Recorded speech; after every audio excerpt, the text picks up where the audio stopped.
कैस्टेलनॉडरी की आत्मा, विवेक की ठंडक, नैतिक गणना और जिम्मेदारी की प्रगतिशील जागरूकता।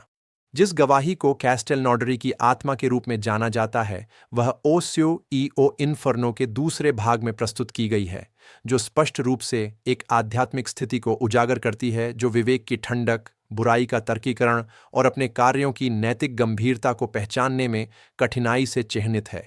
यह एक प्रतीकात्मक कथा है कि कैसे नैतिकता से अलग बुद्धिमत्ता बिना तात्कालिक पछतावे के विनाशकारी व्यवहारों का समर्थन कर सकती है, जब तक कि विवेक जागृत न हो जाए।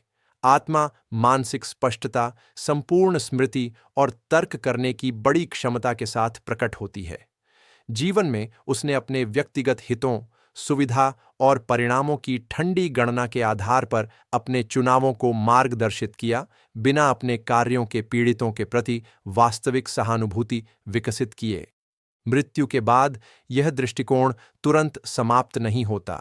वह अपने कार्यों का औचित्य साबित करने, जिम्मेदारियों को सापेक्षता में रखने और जो किया है उसका नैतिक बोझ कम करने की कोशिश करता है। आधुनिक गहन मनोविज्ञान इस स्थिति को समझने में मदद करता है। तर्कीकरण एक रक्षा तंत्र है जो व्यक्ति को नैतिक मूल्यों के खिलाफ कार्य करने की अनुमति देता है, बिना किसी सचेत अपराध बोध का अनुभव किए।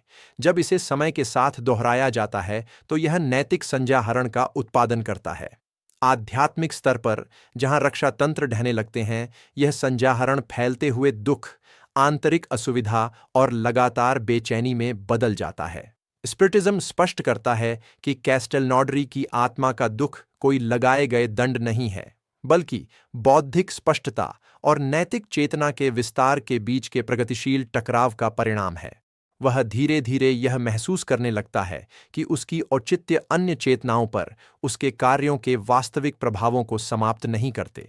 यह जागरूकता क्रमिक है, ठीक इसी कारण से कि आंतरिक कठोरता बहुत समय में निर्मित हुई है। आधुनिक विज्ञान इस पढ़ाई को मजबूत करता है, यह दिखाते हुए कि सहानुभूति और नैतिक जिम्मेदारी स्वचालित नहीं है, इन्हें विकसित करने की आवश्यकता होती है। जब इन्हें नहीं पाला जाता तो बुद्धिमत्ता का उपयोग किसी भी चीज को सही ठहराने के लिए किया जा सकता है।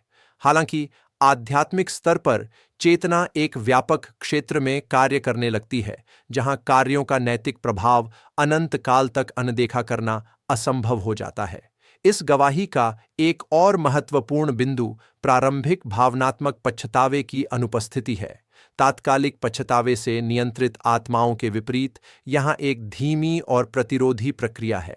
दुख तीव्र दर्द के रूप में नहीं, बल्कि खालीपन, बेचैनी और निरंतर असुविधा के रूप में उभरता है।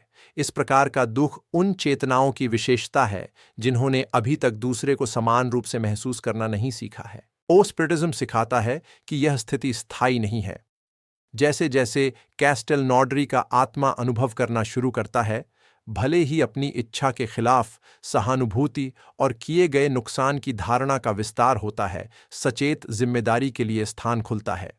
प्रगति तब होती है जब तर्क औचित्य की सेवा करना बंद कर देता है और नैतिक सत्य की सेवा करने लगता है।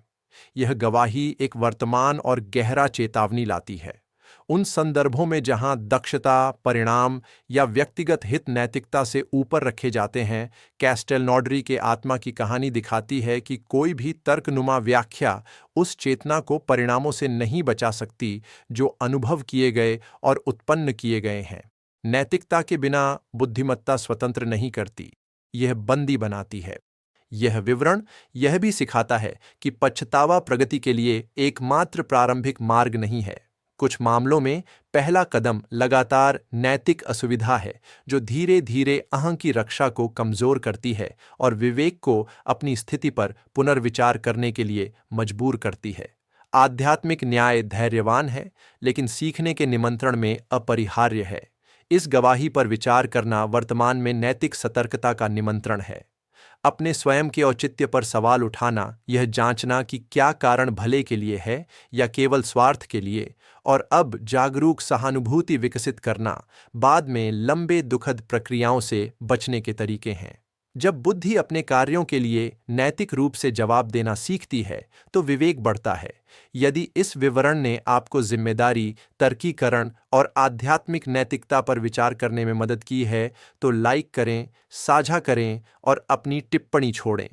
आपकी भागीदारी इस संदेश को अधिक लोगों तक पहुंचाने में मदद करती है।